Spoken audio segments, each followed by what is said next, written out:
En el año 1491, en el seno de una familia noble vasca, nació Íñigo López de Loyola, quien con el tiempo sería conocido en todo el mundo como San Ignacio de Loyola. Su cuna se encontraba en el castillo de Loyola, en la región de Azpeitia, en el País Vasco, España. Era el menor de 13 hermanos, criado en un ambiente profundamente católico, pero también marcado por las tradiciones guerreras de la nobleza de su tiempo. Desde joven, Íñigo mostró inclinaciones muy distintas a la vida religiosa que más tarde lo transformaría. Su carácter era ambicioso, orgulloso y enérgico. Se distinguía por su gusto por la vida cortesana, la caballería y el prestigio militar. Su educación inicial estuvo orientada a las letras y al protocolo, pero lo que realmente lo seducía era el brillo de la espada y la gloria de las batallas. La España en que creció Íñigo era la de los Reyes Católicos, un país que acababa de culminar la reconquista con la toma de Granada en 1492 y que entraba en una era de expansión con el descubrimiento del Nuevo Mundo. La nobleza vivía entre la política de la corte y los enfrentamientos militares en defensa del honor y los intereses de la corona. En este ambiente, Íñigo aspiraba a ser reconocido como caballero y cortesano. A inicios del siglo XVI, Íñigo entró al servicio del tesorero mayor Juan Velázquez de Cuéllar, en Arévalo. Allí aprendió el arte del gobierno, la etiqueta y la vida en palacio. Sin embargo, sus inclinaciones lo llevaron pronto al camino de las armas. Al morir su protector, Íñigo se unió al ejército, persiguiendo el sueño de la fama y la distinción militar. Su vida en estos años fue la de un joven soldado, apasionado, amante de los lujos, de la buena compañía y, según testimonios de la época, propenso a los duelos y a los excesos. No había en él señales del santo en el que se convertiría. Era, en esencia, un hombre común de su tiempo, con todas sus virtudes y debilidades, que buscaba dejar huella en el campo de batalla. Este camino lo llevaría hacia uno de los momentos más decisivos de su vida, una experiencia que cambiaría para siempre su destino y lo llevaría, lentamente, del mundo de la gloria terrenal al de la gloria espiritual. Así, la primera etapa de la vida de Íñigo de Loyola estuvo marcada por la ambición militar, el deseo de grandeza y el fuego juvenil que lo empujaba hacia los campos de batalla de Europa. Lo que él no sabía era que pronto, en medio de la guerra, encontraría la herida que transformaría su alma y abriría el camino hacia su verdadera vocación. El año 1521 marcó un antes y un después en la vida de Íñigo de Loyola. Por entonces, servía como soldado al virrey de Navarra, en medio de las luchas entre Francia y España por el control de la región. En mayo de ese año, los franceses lanzaron un ataque contra la ciudad de Pamplona.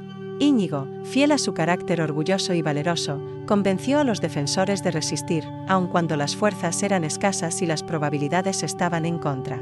La batalla fue breve pero feroz. Íñigo combatió con valentía, hasta que una bala de cañón impactó en su pierna derecha, destrozando el hueso y dejándolo gravemente herido.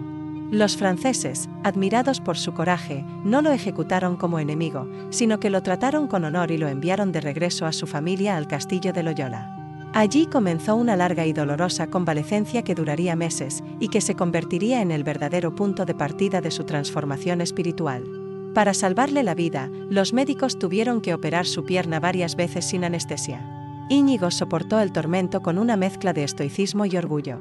Incluso, cuando la pierna quedó mal soldada, pidió que la rompieran y la volvieran a ajustar, porque no quería que su cuerpo quedara deformado y afectara su porte de caballero. Durante aquellos meses de inmovilidad, buscó entretenerse con novelas de caballería, sus favoritas. Sin embargo, en la biblioteca de su familia no había tales libros. Solo encontró 2 volúmenes, La vida de Cristo y una recopilación de vidas de santos. Sin otra opción, comenzó a leerlos. Lo que empezó como un pasatiempo obligado pronto despertó algo nuevo en su interior. Íñigo notó una diferencia clara en sus pensamientos. Cuando imaginaba las hazañas de los caballeros, se sentía entusiasmado al principio, pero después quedaba vacío y desanimado. En cambio, cuando meditaba sobre las vidas de Cristo y los santos, su corazón encontraba paz y un deseo profundo de seguir esos ejemplos. Este descubrimiento interior fue el inicio de su conversión. Allí, en la soledad de su recuperación, Íñigo comenzó a pensar que quizás estaba llamado a servir a un rey más grande que los terrenales, a Cristo mismo. Finalmente, tras muchos meses, logró levantarse de nuevo. Pero ya no era el mismo. Su herida física se convirtió en una herida espiritual que lo abrió a una vida completamente distinta. Aún arrastraba su carácter apasionado, pero ahora ese fuego comenzaba a dirigirse hacia un propósito mucho más elevado. La bala de cañón que destruyó su pierna se transformó, sin que él lo supiera, en la chispa que encendería el nacimiento de un futuro santo y fundador. Tras recuperarse de su herida, Íñigo de Loyola tomó una decisión radical: abandonar su vida anterior y entregarse a un nuevo camino. En el año 1522, dejó su hogar en Loyola y emprendió una peregrinación hacia el santuario de Montserrat, un importante centro mariano en Cataluña. Antes de llegar, hizo una escala en la ciudad de Aránzazu, donde rezó con devoción. Al llegar finalmente a Montserrat, se confesó durante 3 días seguidos, repasando minuciosamente todos los pecados de su vida. En una ceremonia simbólica, se despojó de sus vestiduras de caballero, entregando sus armas y su espada frente a la Virgen de Montserrat. Fue un gesto de renuncia definitiva a su antigua existencia y un compromiso con su nueva vida espiritual. Tras esta experiencia, se dirigió a la cercana localidad de Manresa, donde planeaba quedarse unos días.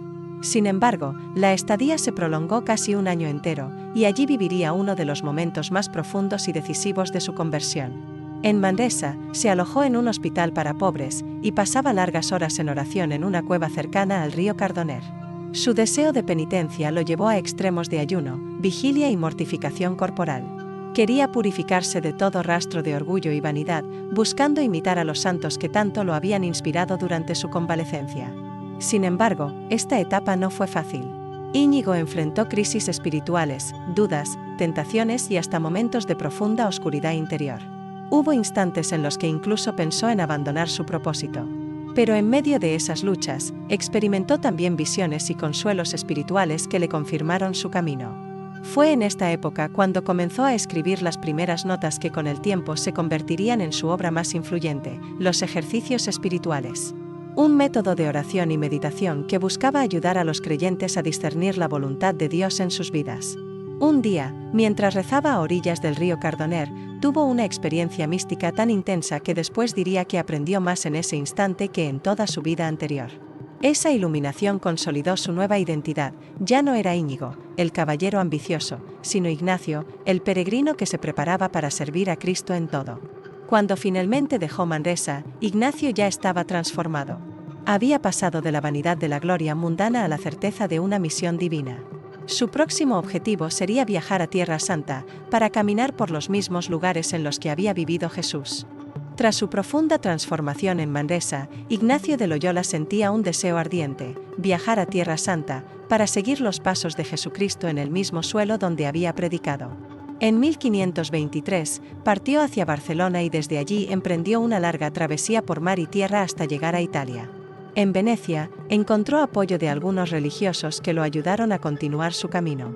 Finalmente, en septiembre de 1523, Ignacio desembarcó en Palestina. Cumplió su sueño de visitar Jerusalén, Belén, el Monte de los Olivos y el Santo Sepulcro.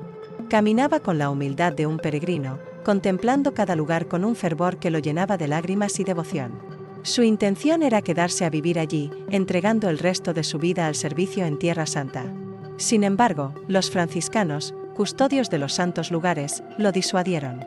Argumentaban que la situación política bajo el dominio otomano hacía imposible su permanencia, y que corría un grave peligro si insistía. Con gran dolor, Ignacio obedeció y regresó a Europa. De vuelta en España, comprendió que, si quería servir mejor a Dios y ayudar a las almas, necesitaba prepararse intelectualmente. Así, con más de 30 años de edad, comenzó a estudiar desde lo más básico. En 1524 ingresó en la Escuela de Barcelona, sentado junto a jóvenes mucho menores que él, aprendiendo gramática y latín con la humildad de un principiante. Su determinación era inquebrantable. Tras 2 años, se trasladó a la Universidad de Alcalá, y después a Salamanca, donde profundizó en filosofía y teología. Sin embargo, su manera apasionada de predicar y de guiar a las personas en ejercicios espirituales levantó sospechas entre las autoridades eclesiásticas. Fue interrogado en varias ocasiones por la Inquisición, aunque nunca se le halló culpable de error doctrinal. A pesar de las dificultades, Ignacio no se detuvo. Su camino de peregrino lo había llevado de los campos de batalla a las aulas universitarias, convencido de que el conocimiento era necesario para poder orientar a los demás en la fe. En 1528 viajó a París para ingresar en la prestigiosa Universidad de la Sorbona. Allí, en medio de estudiantes de toda Europa, Ignacio continuó su formación con sacrificio y austeridad, viviendo de la caridad y dedicando las noches al estudio. Fue en esta ciudad donde su misión alcanzaría un nuevo capítulo decisivo, el encuentro con aquellos que serían sus primeros compañeros. En París, Ignacio de Loyola continuaba su vida austera de estudiante. Compartía habitación con jóvenes de diferentes regiones, a quienes poco a poco fue ganando con su ejemplo de disciplina y fervor espiritual. Su manera de hablar del Evangelio y de guiar a otros en los ejercicios espirituales atraía a los estudiantes que lo rodeaban. Fue en este contexto que Ignacio comenzó a reunir a un pequeño grupo de compañeros que se unirían a su visión de una vida totalmente entregada a Cristo. Entre ellos estaban Pedro Fabro, un saboyano de corazón sensible y gran maestro espiritual, y Francisco Javier, un navarro brillante, ambicioso y de espíritu aventurero. Más tarde se unirían otros, como Diego Laínez, Alfonso Salmerón, Nicolás de Bobadilla y Simón Rodríguez. Ignacio, con su experiencia de conversión y su fuerza interior, logró inspirar a estos jóvenes de distintos orígenes a compartir un mismo propósito. Juntos comenzaron a vivir como hermanos, con un compromiso radical de pobreza y servicio. El 15 de agosto de 1534, en la capilla de Montmartre, este grupo hizo un voto solemne: consagrar sus vidas a la misión de Cristo, comprometiéndose a viajar a Tierra Santa si era posible, y en caso de no lograrlo, ponerse al servicio del Papa, como pastor universal de la Iglesia. Aquel día nacía el germen de lo que más tarde sería la Compañía de Jesús. Tras completar sus estudios, en 1537 Ignacio fue ordenado sacerdote en Venecia. Durante ese tiempo, junto con sus compañeros, se dedicó a atender enfermos y predicar en hospitales, viviendo con sencillez y entrega total. Sin embargo, el viaje a Tierra Santa, que aún soñaban, no pudo cumplirse debido a las guerras entre cristianos y otomanos. Ante esta situación, Ignacio y sus compañeros decidieron trasladarse a Roma. Allí pusieron sus vidas a disposición del Papa Paulo III, reafirmando su promesa de obediencia absoluta. La respuesta del pontífice fue favorable, y pronto se abriría el camino para dar forma oficial a esta nueva orden religiosa.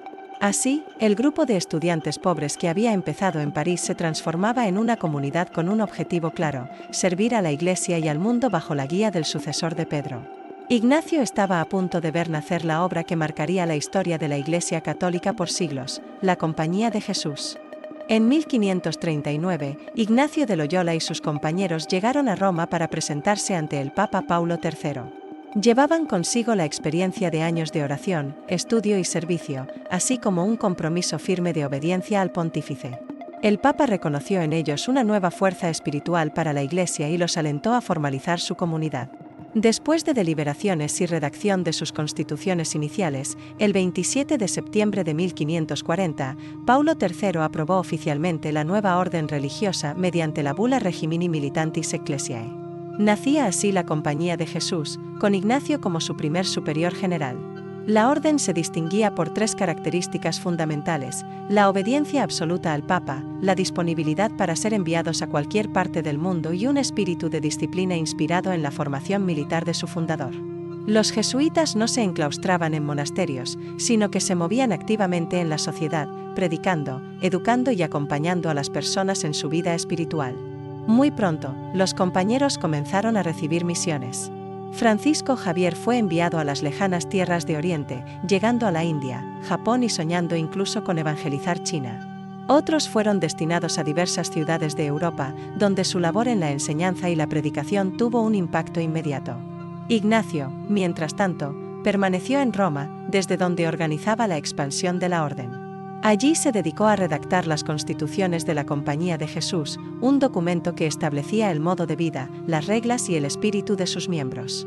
En esas páginas, Ignacio volcó toda su experiencia de soldado y de peregrino, estructurando una comunidad unida por la obediencia, la disciplina y la misión universal. La fundación de colegios y universidades se convirtió en una de las prioridades de la orden. Ignacio comprendió que la educación era un instrumento decisivo para formar a las futuras generaciones y fortalecer la fe. Bajo su impulso, la Compañía de Jesús se transformó en un faro de formación intelectual y espiritual en toda Europa y más allá.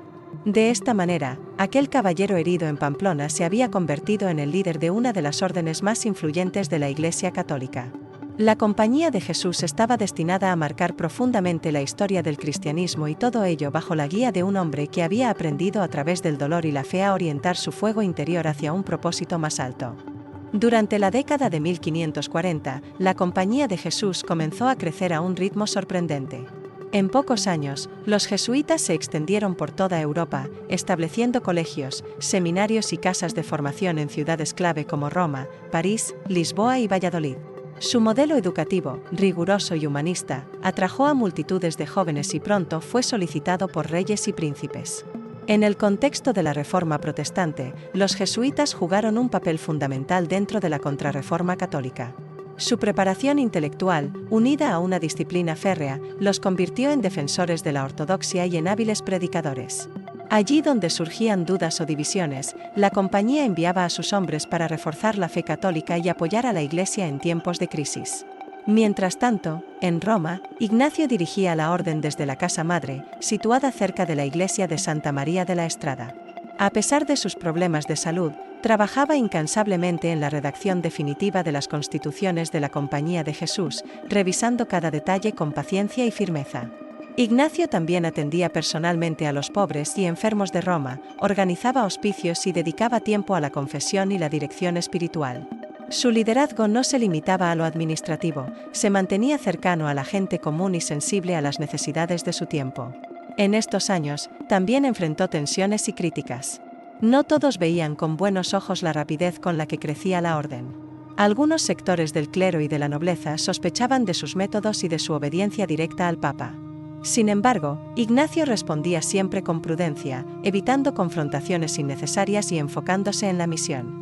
Hacia el final de su vida, la Compañía de Jesús contaba ya con centenares de miembros y se había expandido hasta territorios lejanos como la India, gracias a Francisco Javier, y hasta América, donde los jesuitas comenzaron a fundar misiones en el Nuevo Mundo. Ignacio, aunque debilitado por las enfermedades, seguía escribiendo cartas a sus compañeros en todo el mundo, ofreciendo consejos, animando a los misioneros y guiando espiritualmente a reyes, nobles y simples fieles.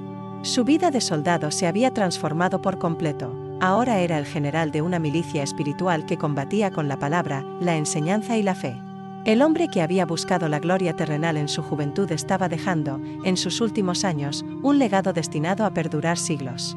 Su muerte se acercaba, pero la obra que había comenzado apenas estaba dando sus primeros pasos. En los últimos años de su vida, Ignacio de Loyola se encontraba cada vez más debilitado. Su cuerpo, marcado por las antiguas heridas de guerra y las enfermedades acumuladas por una vida de austeridad, ya no respondía con la misma fuerza. Sin embargo, su mente y su espíritu permanecían lúcidos y firmes, atentos a cada detalle de la Compañía de Jesús. En Roma, desde la pequeña habitación de la Casa Madre, continuaba recibiendo informes de sus compañeros en todo el mundo. Con paciencia escribía cartas de ánimo y consejo, cuidando de que cada jesuita mantuviera el espíritu de obediencia, humildad y servicio que habían jurado en Montmartre. Para él, cada miembro de la compañía era un soldado en una misión global bajo la bandera de Cristo. El 31 de julio de 1556, Ignacio de Loyola falleció en Roma a los 65 años de edad. Su partida fue serena, marcada por la oración y la confianza plena en Dios. Apenas unos 16 años después de la aprobación de la Compañía, dejaba a la Iglesia una orden pujante, con más de 1000 miembros distribuidos en varias partes del mundo, dedicados a la educación, la predicación y las misiones. Tras su muerte, la fama de Ignacio se expandió con rapidez. Sus ejercicios espirituales se convirtieron en una de las herramientas más influyentes de la espiritualidad cristiana, guiando a generaciones de creyentes en el discernimiento y en el encuentro personal con Dios. Su orden continuó creciendo, fundando colegios, universidades y misiones en Europa, Asia, África y América. En 1621, el Papa Gregorio XV lo beatificó, y en 1622 fue canonizado por el Papa Gregorio XV junto a otros grandes santos de la época, como Francisco Javier y Teresa de Jesús. Ignacio fue reconocido como santo de la Iglesia Católica, y siglos más tarde, en 1922, el Papa Pío XI lo proclamó patrono de los ejercicios espirituales y de los retiros. Hoy, San Ignacio de Loyola es recordado no solo como el fundador de la Compañía de Jesús, sino como un hombre que supo transformar sus heridas y ambiciones en una misión de alcance universal. Su vida es testimonio de que incluso los más apasionados buscadores de gloria mundana pueden, por la gracia de Dios, convertirse en faros de fe y guía espiritual para toda la humanidad. El caballero herido de Pamplona se convirtió en santo. Y su legado sigue vivo en cada jesuita, en cada obra educativa, en cada misión y en cada corazón que se deja transformar por los ejercicios espirituales. La historia de Ignacio no terminó en Roma en 1556, su espíritu continúa marchando, como un soldado eterno, al servicio del reino de Dios.